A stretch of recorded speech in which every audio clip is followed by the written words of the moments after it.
Isa sa pinaka-solid na yellow maroon na nakita ko. Grabe, napakaganda nito, guys. Sobrang intense ng kulay nito.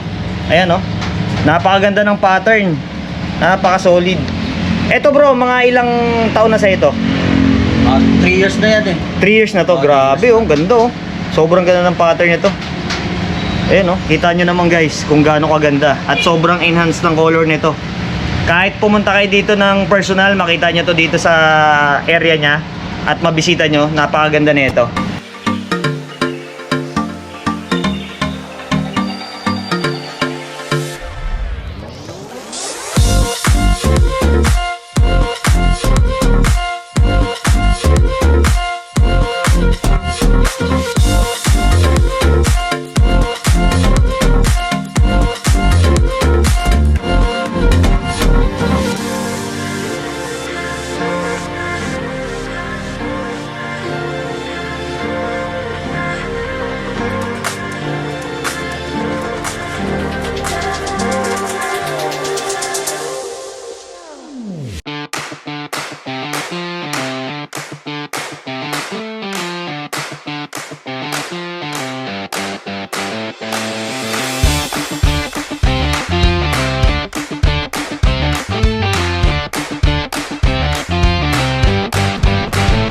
Yo, what's up? Sa magandang araw ulit sa inyo mga kapiskada. So for today's video guys, samahan nyo ako. At maulan ngayon, no?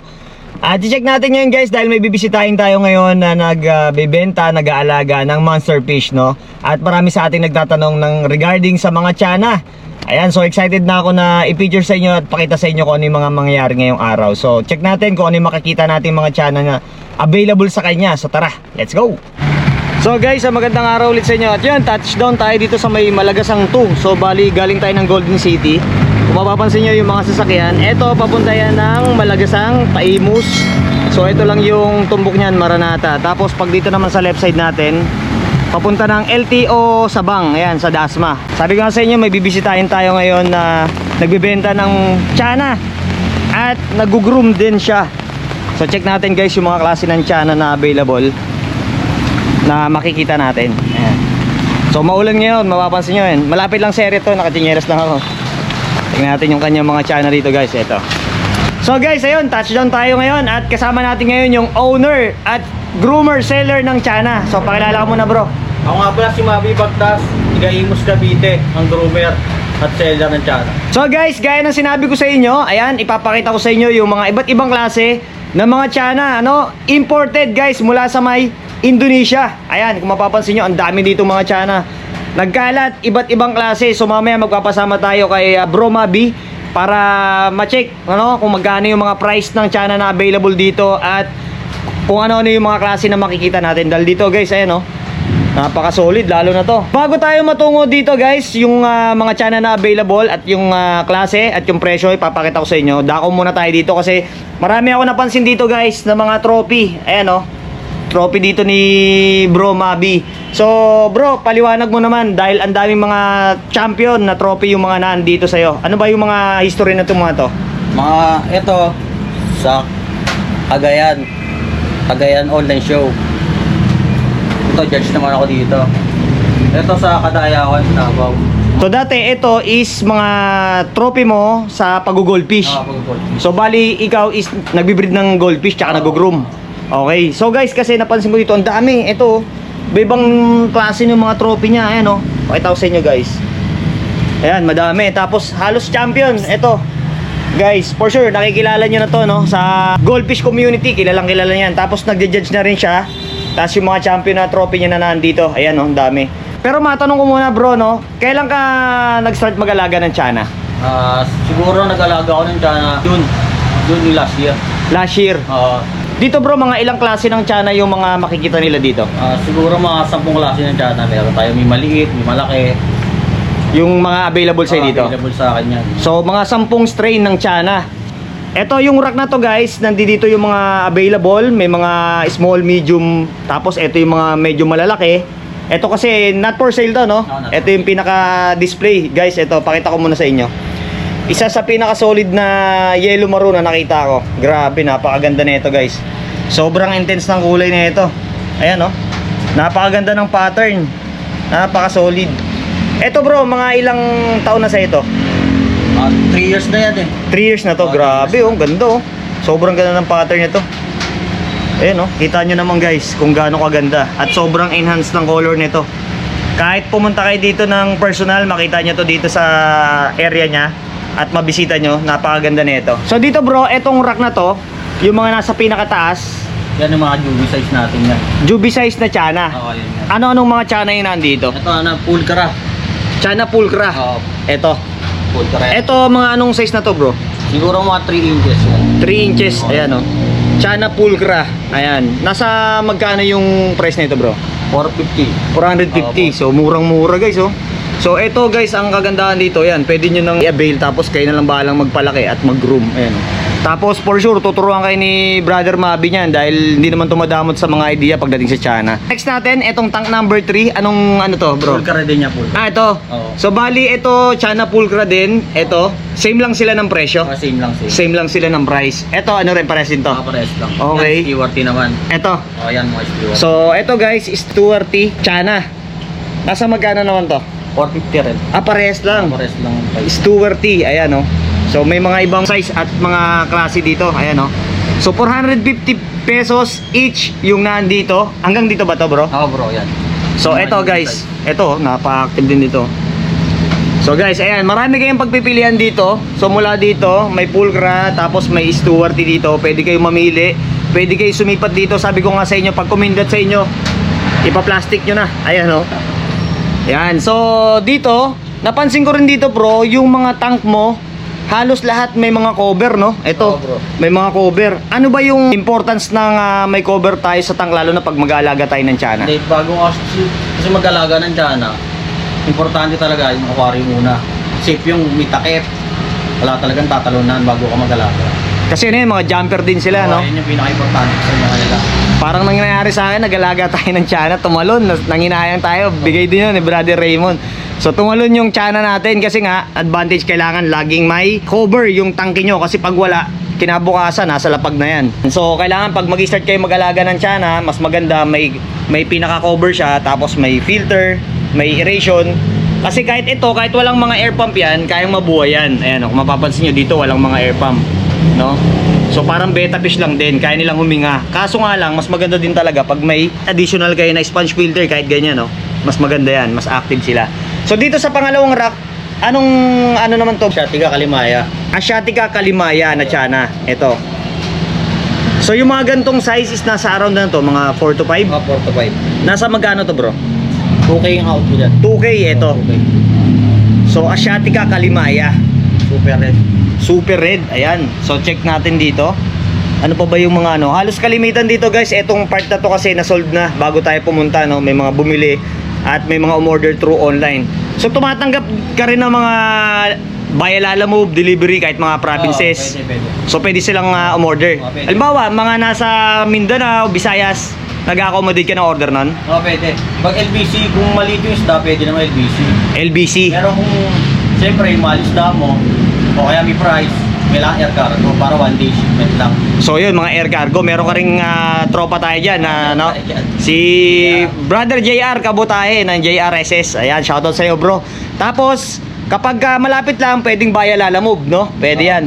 Tapos, kung gusto nyong makita ng personal, pwede kayong sumadya dito guys sa area nya. Eto naman bro, anong ano to? Anong Chana to? Stewart semi-groom naman siya. Stewart din. Oo. Tapos na semi-groom. Oo, semi- Paano anong semi-groom to?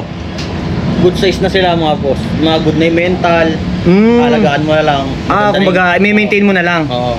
So ito kumbaga ano na siya, medyo stable na rin, no? Stable na Yan, yung no? ugali niya. Tapos ito, mga nasa magkano naman to? 2.5 bro, 2.5. 2.5 yung price na to. 2.5. Nasa around na rin to, 4 to 5 inches. Yan. Pero pag dito bro, pag sa mga viewers natin at bumisita rito makapanood ng video na to, nagbibigay din ba tayo ng discount sa mga pupunta? Nagbibigay lang tayo ng discount, di naman mawawala yan. Ayan. Araw na may ganyan. Ayun. So Basta pagka madali lang kausap. ayun oh. So pagka pumunta kayo, ask na lang kayo kay Brother Mabi ng discount para sa mga Chana na makikita nyo or mabibili nyo dito. So check pa natin yung iba. Ito bro, ano naman Chana to? Oranti white trim. Oranti na white rim. White trim. From China naman siya. From China naman to. hindi Nasa magkano naman to? 2.5 nag-range siya. 2.5 din, ito nag-range. So halos 4 to 5 inches din. Tapos dito sa baba, Eto, meron tayong nakita na ano to? Chana? Super Hypin Andaraw. Super Hypin Andaraw. Mm. Okay, ang ganda rin Indo-groom. ito. Indo-groom. Eto guys, maliit pa siya pero tingnan niyo yung pinaka pins niya, tingnan niyo. Grabe oh. Nasa magkano naman to, bro? 3.5 ang out ko dyan. 3.5. Ito, ang size nito nasa around 3 inches to 3.5. Ayan oh. Pero ang ganda na, yung kulay, yung pinaka-hypin, yung pinaka-ano niya, ang ganda. Pattern, ganda rin. Tapos dito, etong ano, pares lang to. Andaraw din yan. Andaraw din to. Same lang sila ng price. Tapos eto, sa tank number 21, Auranti white. Auranti. Pares lang nung nandun sa kano kanina. Pares pa. Nasa magkano ulit to? 2.5. 2.5, ayan. Tapos etong nasa baba. Asiatic Kalimaya. Ito yung kanina rin. Oo, pares lang. Kalimaya, ayun. So may dalawa kayong ano dito, pagpipilian. Itong nasa taas. Ayan o, tsaka itong nasa baba. So ayan, napakita muna natin sa inyo itong rack, unang rack na pa lang na to. Tapos dito tayo sa medyo mas malalaking mga size ng Chana. Ito guys, isa sa mga paborito natin to. Ito is ano to? Auranti. Super Hypin Auranti. Super Hypin na Auranti. Oo. Ayan oh. Grabe to guys oh. Napaka-aggressive. Hindi pa natin tinatap yung glass pero kita nyo. Ito is for sale din to bro, no? Oo, kasi Nasa magkano na yung ganitong kagandang Chana? 24 cm yan. 8K ang out natin. 8K ang out na ni Brother Mabi dito. Maganda na rin yung size. Yung pinaka ano nyo. Ganda na, nag-aalos na groom na to guys. No? Kita nyo. Grabe yung pinaka ano nito. Active. Tingnan nyo guys. Oh. Ganda ng kulay, ng pattern. So 8K. Tapos meron pa kayong pagpipilian dito. Ito. Same lang sila, no? Same lang. Same lang ito guys. Ito pa yung isang klase niyan. Tapos ito, isa rin to sa natuwa ako. Ayan oh. Isa rin to sa ano, maganda dito sa area niya. Anong Chana to, bro? Short body, Stewarty. Short body na Stewarty. Ayan Medyo oh. rare sila. So isa sa mga rare Chana to.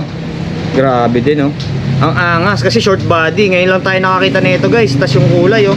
Pag ganito, mga nasa magkano na to? Ang out ko dyan, 8K. 8K din. 8K. Pero yun, may discount pa naman yun pag May sakali. discount naman yun. Oh yan guys oh. Automatic yan meron. Grabe, solid. Tapos ang kagandahan dito guys, yung pinaka setup ng mga tanks niya dito, ang ganda, napaka-aesthetic no. White background, tapos ang dinis, ayan oh. So medyo maliit lang pero ang ganda ng ano, ng area dito guys. Ayan, so sabi ko nga sa inyo, malapit lang dito sa area natin kaya sinadya na natin na kahit medyo maulan no, pumunta tayo dito. Check pa natin. Ito naman is yung nasa baba bro. Pair yan, player. Pair na ano, player. Pair naman to ng Bleheri. Okay. So guys, bihira tayo nakaka-encounter na nagbebenta rin no, ng Chana na pair na sila. Magkano yung out mo dito bro? 6K bro. 6K ito. So Bleheri na Chana. Ayun, ito yung isa na ano. Tapos ang size niya nasa around mga 5 inches na to. Ayan guys oh. Then sa baba, ito bro, anong Chana to? Stewarty rin. Stewarty din. Stewarty. So ito, magkano naman ang out mo dito? 4K kasi out ko dyan eh. Super Hypin. Super Hypin. Oo. Pero ang ganda din ito guys oh. 4K yung out niya. Ganda. Baka solid oh. Tapos dako tayo dito. Ito is Blue Pulcra na group. blue pulcra na groom. Ganda na ito guys. So pag nakita nyo to ng personal no, mas ma-appreciate nyo yung ganda nila. Ito magkano out mo dito? 3.5. 3.5. Ayan guys. So again, lahat yung mga pinapakita natin sa price depende sa size, sa klase at sa quality ng mga isda dito. Alright? Blue pulcra. Ganda oh. Kita nyo ba eh? Solid. Ito pa oh. Ito. Napakalupit din ito. Yellow maroon na Chana. Tapos yung mata niya, ang ganda niya. May pagkapula yung mata niya. Ito bro, nasa magkano yung ganito? 8K. 8K din. 24 to 26 cm. CM yata yan. Ito. So, malaki na rin to. Grabe, napaka-solid. Ang ganda ng pattern. So, meron pa kayong pagpipilian dito. Pero balita ko para ito is sold na to. Sold na, sold na. So, sold na to. Pero lagi ka naman nagkakaroon dito, no? Lagi naman tayo nagkakaroon. Gata 15 days o kaya 20 days meron tayong bagong dating. Tapos, lahat yun galing ng Indo. Indonesia lahat yan. Ayan, oh. So, import lahat from Indonesia. Ito pa, guys, oh. Ito pa yung yellow maru. Tapos, ito pa, meron pa sila dito mga Auranti. Ito, parang mas malaki to, ah. Pag ito, ganito, nasa magkano na to? Same price lang sila. Same price lang din. 8K. Pero ayan, may pagpipilian kayo guys. Ito. Tsaka to. Ayan oh. Tapos dako tayo dito. Ito naman guys, pakita ko ulit sa inyo yung pinakamalaki niyang tank display dito. Ito 75 gallons. 65 customized. 65, okay, customized na 65 gallons. Kasi kung mapapansin nyo guys, tingnan nyo. Ito yun yung nandito sa baba. Ito yun Yan. Yan, etong yellow maroon na to, pag lumaki yan, ito yan. So hindi pa to yung pinaka max size, alam ko lumalaki pa to. Tapos, be aware guys sa mga nag-aalaga ng monster fish. Once again, paalala ko sa inyo, kapag mag-aalaga kayo ng monster fish, make sure lang na kaya nyong alagaan. May sapat kayong kapasidad, lalo na yung mga tangke na paglalagyan. At wag na wag nyong pakakawalan sa mga lake, sa ilog, or kahit saan man Mas maganda na isurrender nyo na lang pag di nyo na kayang alagaan sa mga breeder or sa mga talagang kayang mag-alaga kaysa i-dispose nyo kung saan So maging responsable tayo guys sa pag-aalaga kasi malaking problema rin yan pag nakawala yan sa mga nating katubigan So ngayon guys, magpapakain naman ngayon si Bro Mabi ng Tiana. So matanong ko na rin, bro, pagka ganitong maulan, ilang beses mo sila pinapakain sa isang araw? Ako isang beses lang ako pakain pag ganito maulan. Bali ay sa diet naman nila, pagdating sa diet, ano yung usual na binibigay mong diet sa kanila? Ang diet ko lang sa kanila, pellets. Minsan sa gabi, hipon. Hipon. O meron tayong makuha dyan sa red. Okay, hipon tsaka pellets. Sige, try natin. Ito, bigyan niya ng pakain guys. Tingnan natin kung makakain. Okay, grabe Yun guys Pagka ganyan, mga ilang pellets yung binibigay mo? Dalawang pellets lang. Dalawang pellets lang, okay na sa kanila yun. Pwede gumaba yung pellets. Meron kasi pellets na maliit. Okay. Na floating. So parang control, para hindi masyado silang maging tabain, kumbaga. Parang proportion lang yung katawan. Pero pagdating naman dito sa pagpapalit ng tubig, ilang beses ka nagpapalit ng tubig dito? Every 3 days nagbabalit ako. Every 3 days? 20% lang ako. Okay, 20%. O kaya minsan, pag tinatamad ka, syempre, mga 1 week, 40%, tatangasan mo lang ng konti. Mga gusto mag-alaga ng tiana, sa mga baguhan, ano ba yung masasuggest mo na mga tips na pwede nating ibigay sa mga gusto mag-alaga ng tiana pagka magsisimula sila? Bago ka magsimula, syempre, unang-una yung aquarium mo. May takip, kailangan talaga yan Kasi baka bukas wala na isda mo. Tsaka, hindi naman sila masyadong alagain. Low maintenance lang. Hindi katulad ng ibang isda. Kasi ako dati goldfish, ganyan. Masyadong matrabaho, araw-araw water change, araw-araw may sakit. Kaya mas okay sa akin, napili ko yung tiana talaga. Mas medyo nalibang ako, mas madaling alagaan. Tsaka low maintenance lang, Maintenance lang.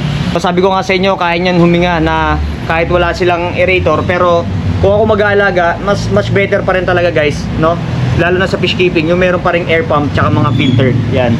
Pero although kaya nilang makasurvive, yun nga lang, mas maganda din talaga kung bibigyan mo ng mas maayos na lagayan. Sige bro, invite na lang natin sila sa mga gustong umorder, sumadya dito, at yung contact number mo na rin para sa mga gustong umorder sa'yo. Pwede nyo ako i-chat sa MFL Tiana 2 o kaya sa MFL Tiana Goldfish. Ang contact number ko pala ay 0920-6043-776. Time naman, pwede kayo pumasyal dito. Alright, so pwede kayong pumunta dito guys. Again, located lang to sa Malagasang, Imus, Cavite. Ayan, halos tabi lang ng pinaka-highway dito. Ayan, papuntang LTO Sabang. Ito, papuntang Imus to yung kanan. At, bro, anong oras ka nag-open dito? 8 AM hanggang 10 PM. So, from 8 AM hanggang 10 PM. Kasi dito naman yan guys, mismong bahay lang nila to. Ayan, Ayan, so pwede kayo sumadya dito anytime para masipat nyo yung mga magagandang tiana at para makabili na rin kayo pagka naghahanap kayo ng mga tiana. Ayan, pwede sa walk-in, pwede sa online. Ayan, kontakin nyo lang si Brother Mabi. So, bro, maraming salamat at napaunlakan mo ko na makabisita dito sa area mo at mapakita natin sa kanila yung mga magagandang tiana dito. So, ayan guys, punta kayo dito guys, bisita kayo. MFL Tiana, dito lang yan sa Malagasang Imus. Yeah. Fish gotta ta-ta-ta-na-na. Let's go. Yeah. Fish gotta. Fish gotta. Ta-da-da. Let's go. Gising ng maaga, camera naka-ready. Sa farm papunta, buong tropa steady. Isda sa tank, kulay parang candy. From fry hanggang giant, grabe ang journey. Breeding time, kita mo magic, egg to life. Parang automatic, tubig malinaw, set up aesthetic.